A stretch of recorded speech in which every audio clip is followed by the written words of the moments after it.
Halo semua, baik lagi dengan saya Afan Gifahri. Kali ini saya akan membahas tentang analisis manajemen krisis dan social media marketing yang bertujuan untuk sebagai penentuan tuntasnya ujian akhir semester saya dalam mata kuliah Humas Pemasaran. Perkenalkan sebelumnya, sekali lagi nama saya Afan Gifahri dengan nomor NIM 18410129 dari Perkenalan Polimedia 4.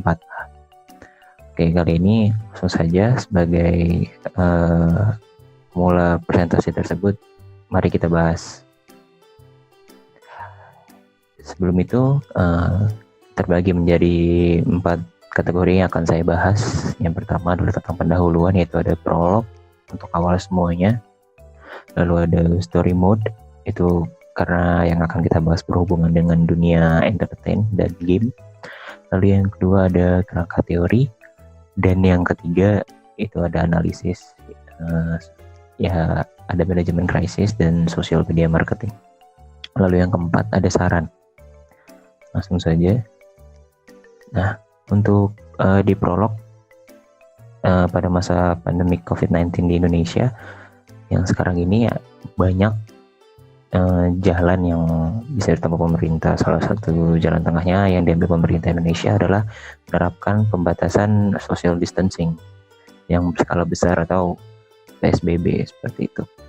Maka dari itu pada masa pandemi COVID-19 ini di Indonesia sekarang ada beberapa yang harus dilakukan pemerintah gitu, dan aktivitas perekonomian akan tetap berjalan, namun beberapa pembatasan justru yang bertujuan untuk mencegah COVID-19 ini. Semisal penerapan bekerja atau belajar yang dari rumah dari zona-zona tertentu yang sudah ditetapkan pemerintah, yang merupakan zona-zona yang sudah sangat berbahaya seperti itu.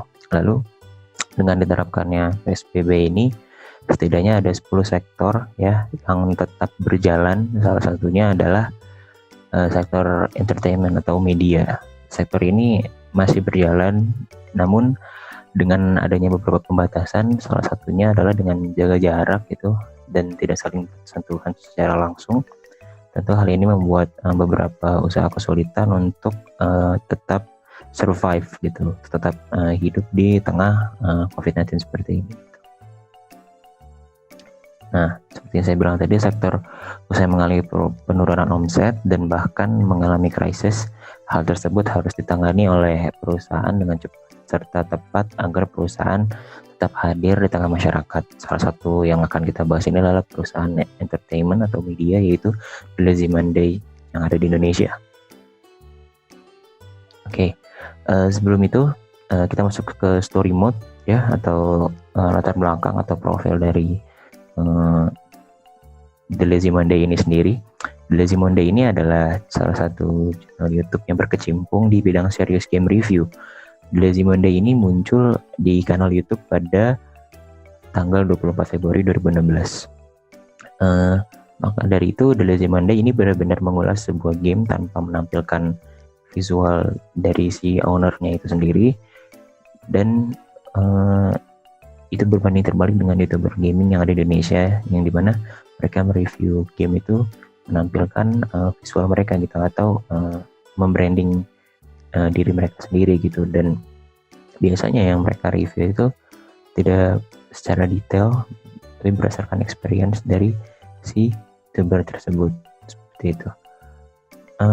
Lalu kemudian untuk The Lazy Monday ini sendiri, mereka memiliki,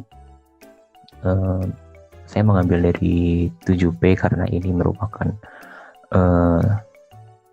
bukan bagian dari produk tapi jasa. Jadi 7P yang saya ambil di sini ada people, process, dan physical evidence.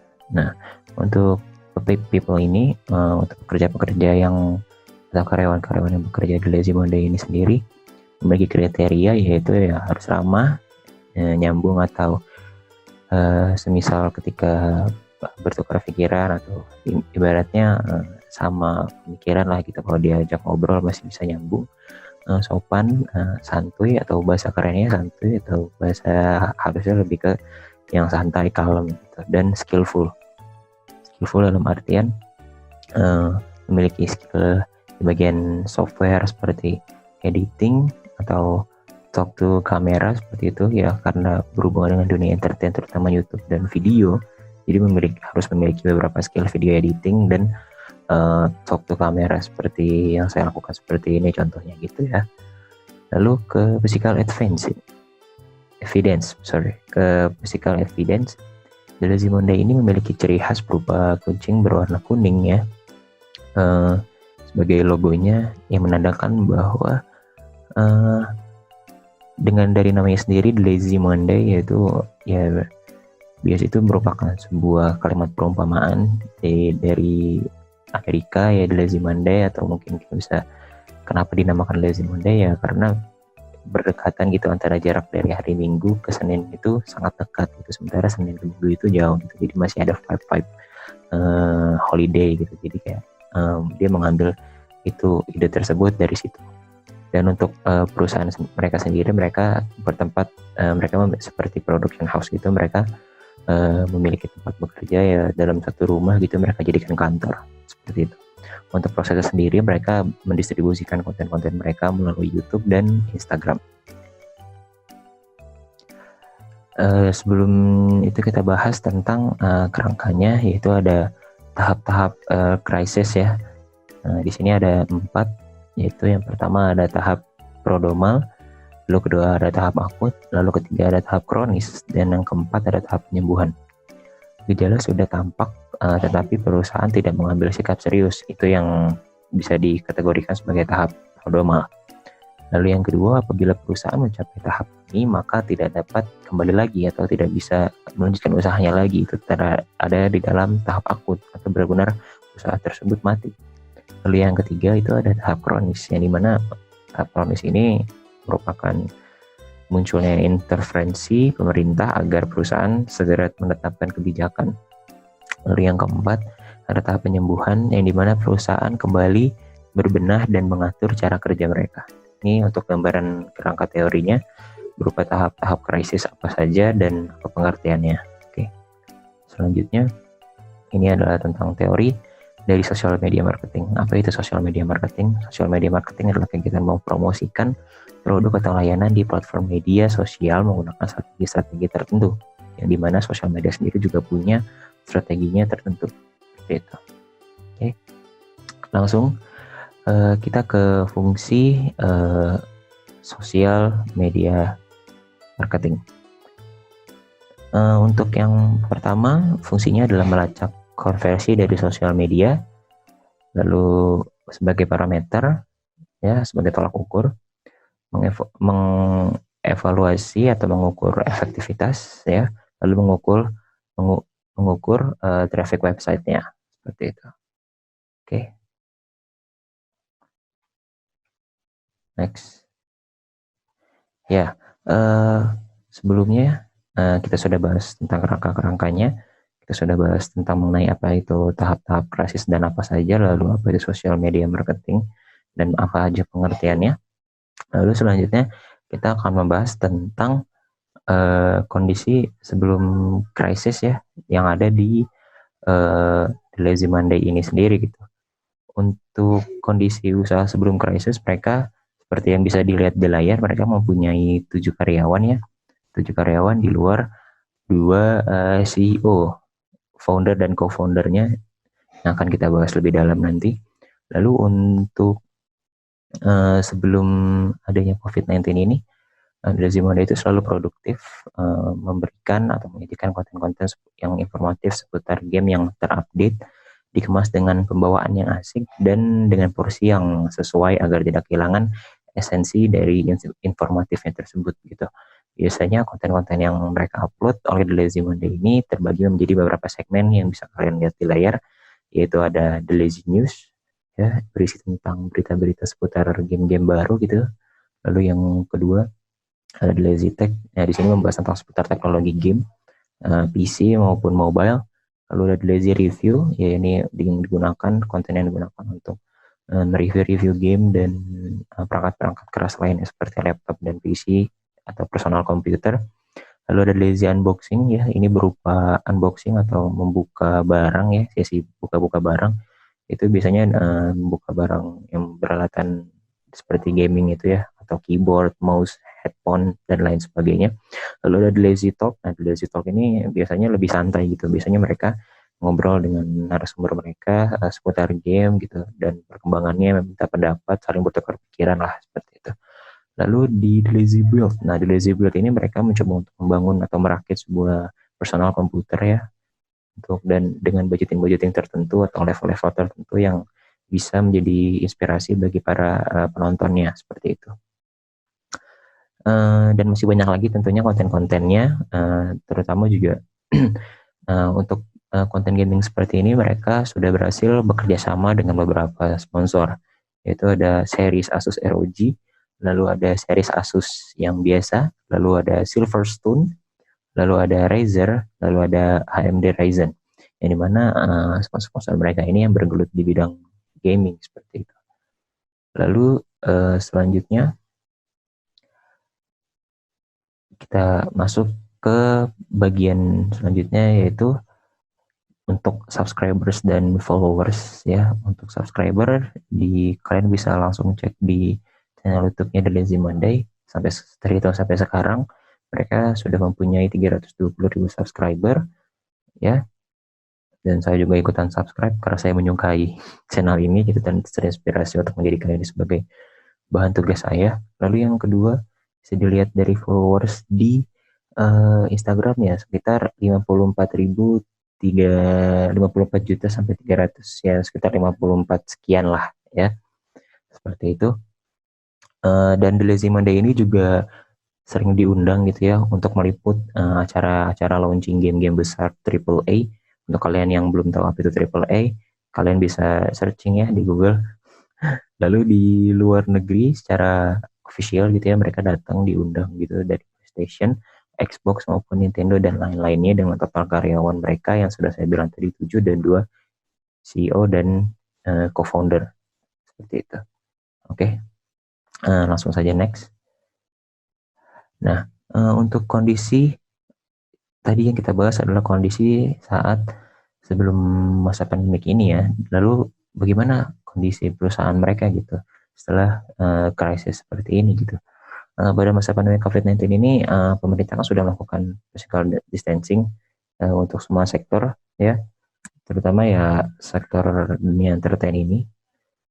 Physical distancing ini dilakukan selama 2 minggu, dan para pekerja mereka yang bekerja di sana seperti scriptwriter, content writer, lalu ada desainer, lalu ada social media manager dan account eksekutif mereka, dan divisi lainnya tentunya mereka mampu melaksanakan pembatasan sosial berskala besar ini yang ditetapkan pemerintah pada awal pertama kali selama 2 minggu. Tidak ada kesulitan bagi mereka. Lalu setelah adanya perpanjangan waktu ini, baru mereka merasa kesulitan gitu. Untuk yang saya laporkan seperti ini, saya bisa berkata seperti ini karena mereka membahas seputar kondisi mereka atau kondisi perusahaan mereka selama masalah pandemik ini di salah satu akun YouTube-nya, yaitu ada di channel Aldo dan Sony. Nah, kenapa yang saya masukkan di sini adalah channel Aldo dan Sony dan Detektif Aldo. Untuk saat ini, di saat masa-masa krisis ini, kedua channel ini adalah sebagai sebagai sisi kedua lah gitu, yang membantu atau mensupport channel utama mereka, yaitu The Lazy Monday. Yang pertama ada channel Aldo dan Sony ya. Founder dari The Lazy Monday ini sendiri adalah ada yang bernama Aldo atau Rivaldo Santosa, lalu ada yang bernama Sony yang tidak terlalu banyak menampilkan datanya di dunia internet. Nah, di channel mereka yang kedua ini mereka ngebahas tentang di balik perusahaan mereka, tentang karyawan-karyawan mereka yang diupload ke YouTube dengan bentuk podcast yang berupa bisa lihat visualnya, yang mereka buat untuk membantu nge-backup jika memang ada suatu saat perusahaan mereka sedang down atau sedang mengalami krisis seperti ini gitu, membantu untuk tetap maju baik dari secara finansial maupun viewers seperti itu. Lalu yang kedua ada Detektif Aldo ya. Channel ini berisi tentang Rivaldo Santosa yang menjadi storyteller ya. Dia membahas tentang mengulas sebuah kasus-kasus yang beredar di internet yang diulas seperti suasana detektif gitu ya. Dan channel ini dia bangun personal secara sendiri, dan ini adalah akun YouTube yang dimiliki oleh secara pribadi oleh CEO dari The Lazy Monday ini sendiri, yang bertujuan juga untuk membantu nge-backup dari channel The Lazy Monday jika suatu saat terjadi masalah-masalah seperti ini gitu. Jadi kondisi saat krisis seperti ini mereka memiliki dua channel yang bisa membackup keberlangsungan mereka gitu, keberlangsungan The Lazy Monday ini sendiri gitu. Oke, next. Untuk analisis berdasarkan teorinya, jenis-jenis dari krisis ini adalah jenis krisis yang terjadi pada perusahaan Lazy Monday ini, yaitu jenisnya immediate ya, jadi tidak terlalu ya mungkin seperti shock culture, tapi tidak terlalu berdampak kepada mereka gitu. Untuk tahapnya ada tahap krisis ya, sampai pada tahap kronis yang dimana diperlukannya kebijakan yang cepat serta tepat untuk perusahaan itu sendiri. Tahap kronis ini mungkin seperti kebijakan dalam pencegahan atau untuk himbauan untuk para karyawan yang bekerja di sana. Oke, next. Lalu langkah yang diambil perusahaan The Lazy Monday yaitu dengan WFA seperti yang saya bilang tadi, work from home, sampai pemberitahuan selanjutnya seperti itu. Lalu The Lazy Monday ini mereka tetap melakukan aktivitas yang bisa menarik followersnya, yaitu salah satunya membuat kuis-kuis atau fakta-fakta seputar game. Bisa kalian nikmati di akun sosial medianya di Instagram ya, seperti itu. Lalu selanjutnya ada mungkin ini adalah setelah saya mengulas lebih dalam, banyak ternyata mereka mempunyai beberapa channel backup yang cukup banyak ya. Selain Aldo dan Sony, mereka mempunyai The Lazy Gadget, lalu ada The Lazy Cinema, lalu Cranky Tech ID, lalu ada Detektif Aldo, yang dimana selain Aldo dan Sony lalu Detektif Aldo, ketiga channel ini saya baru mengulas, dan ternyata memang ada channel ini, tapi tidak seaktif dua channel yang saya sebutkan di awal yang benar-benar membantu sekali dari channel The Lazy Monday ini gitu. Jadi untuk channel The Lazy Gadget, The Lazy Cinema, dan Cranky Tech ID ini memang dari anak-anak dari The Lazy Monday, akan tetapi tidak terlalu signifikan membantu keuangan perusahaan gitu, untuk membantu pendapatan viewers dan pendapatan secara finansial dari The Lazy Monday ini, yang dimana hanya kedua channel saja, yaitu Aldo dan Sony, lalu dari Detektif Aldo yang sangat signifikan membantu untuk penaikan dari viewers ataupun jumlah AdSense yang mereka dapatkan gitu. Oke, sebelum masuk ke saran, saya akan memperlihatkan video yang dimana seperti yang saya dibilang tadi, mereka sempat ngobrol-ngobrol soal apa yang mereka lakukan selama COVID-19. Saya akan memberikan cuplikan sedikit yang dimana justru berbanding terbalik dengan perusahaan-perusahaan yang sekarang gitu, mungkin tutup, tapi mereka malah justru kebanjiran mendapatkan sponsor gitu. Yang saya bilang tadi, karena mereka tidak mengalami krisis yang sangat parah ya, karena mereka masih tetap disuplai oleh beberapa partnership mereka seperti Asus dan Silverstone dan lain-lainnya. Mereka tetap mendapat supply untuk tetap memproject atau dapat supply project untuk memproduksi sebuah konten gitu, yang bekerjasama yang bisa menghasilkan uang untuk kemajuan dari The Lazy Monday ini sendiri. Pengakuan tersebut dilansir dari channel Aldo dan Sony, bisa kalian tonton sekarang. Tapi kalau masalah omset sih, kalau Thailand juga naik. Nah dari DA juga naik banget tuh. Jadi gue jadi di masa-masa corona ini gue sadar bahwa Tuhan sedang menjamah lumbung-lumbung rezeki gue. Nah, setelah kalian menonton video tadi, itu adalah cuplikannya pembenaran dari sang CEO yaitu Rivaldo Santosa tentang memang perusahaan mereka tidak mengalami penurunan, akan tetapi lebih kepada kesulitan menerapkan sistem karena mereka harus tetap syuting dan memproduksi video atau konten-konten tentang brand lalu tentang game seperti itu. Mungkin kesulitan di prosesnya karena pembatasan sosial seperti ini gitu.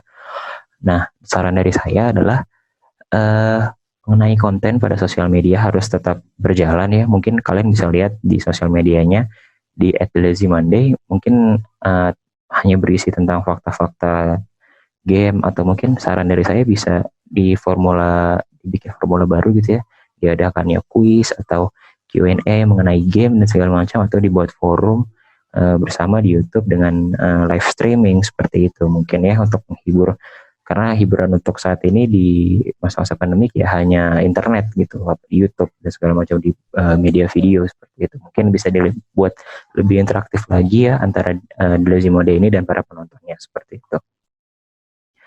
Oke, untuk kalian yang penasaran, saya dari awal sampai terakhir saya ngebahas tentang The Lazy Monday. Kalian bisa langsung cari mereka di channel YouTube mereka, yaitu The Lazy Monday, lalu di Instagramnya di @thelazymonday. Oke, demikian presentasi saya mengenai analisis krisis social media marketing dari The Lazy Monday ini, ya, yang bergelut di bidang entertain dan media ini. Lebih dan kurangnya mohon maaf. Semoga yang saya sampaikan ada manfaatnya untuk kalian semua, dan semoga saya mendapatkan nilai yang terbaik.